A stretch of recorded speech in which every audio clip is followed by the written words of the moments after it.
ആദ്യമായി തോരപ്പരിപ്പ് വേവിക്കുക. വേവിച്ച് അതിൽ മഞ്ഞൾപ്പൊടി,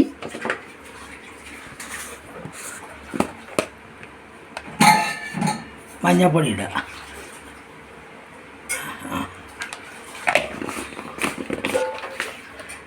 നുറുക്കി വെച്ച മത്തനരിശ്ശേരി പറയണ്ടേ, മത്തനരിശ്ശേരിയാണ് ഉണ്ടാക്കാൻ പോകുന്നത്. മഞ്ഞൾപ്പൊടിയിട്ട് അതിൽ നുറുക്കി വെച്ച മത്തൻ കഷ്ണങ്ങൾ ഇടുക. ഒരു 5-6 പച്ചമുളക് കീറിയിടുക.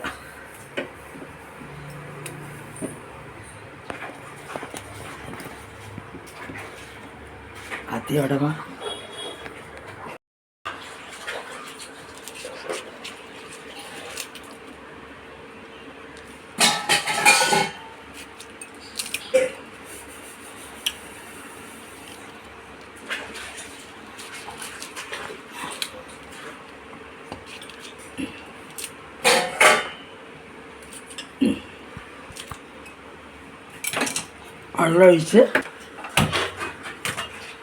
വെള്ളമൊഴിച്ച് വേവിക്കുക.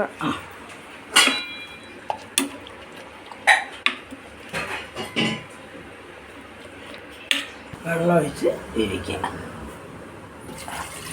വെള്ളം ഒഴിക്കണം കേട്ടോ. വേവിക്കുക. നമ്മൾ വേവിക്കണം. മത്തൻ കഷ്ണങ്ങൾ പരിപ്പിൽ കിടന്ന് വെന്തതിന് ശേഷം ഉപ്പ് ചേർക്കുക. നാളികേരം കൂടി മിക്സിയിൽ ഒതുക്കാം. പച്ചമുളക് നാളികേരം കൂടി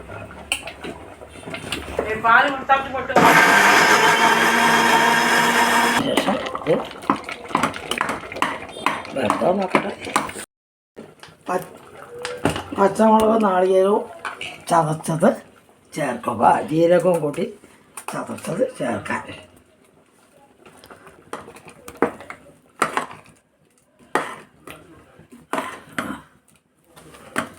മിക്സ് ഇളക്കി കൊടുക്കുക.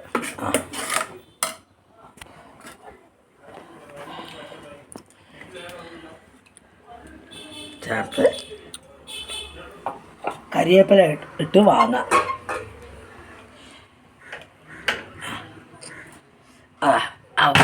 കരിവേപ്പില കഴിഞ്ഞിട്ട് ഇളക്കി വെച്ച നമ്മുടെ എരിശ്ശേരി റെഡി ആയിട്ടോ. വീഡിയോ ഇഷ്ടപ്പെട്ടാൽ ലൈക്ക് ചെയ്യുക, ഷെയർ ചെയ്യുക. വീഡിയോ എല്ലാവരും ലൈക്ക് ചെയ്യുക.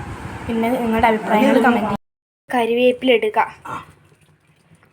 ഇനി ചീനച്ചട്ടി അടുപ്പിൽ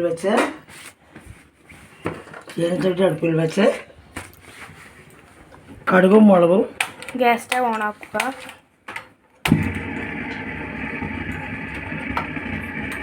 കടുകും മുളകും ഇടുക. കരിവേപ്പില ഇട്ടിട്ടുണ്ട്. അങ്ങനെ കരിവേപ്പില, കടുകും മുളക്, കരിവേപ്പില, നാളികേരം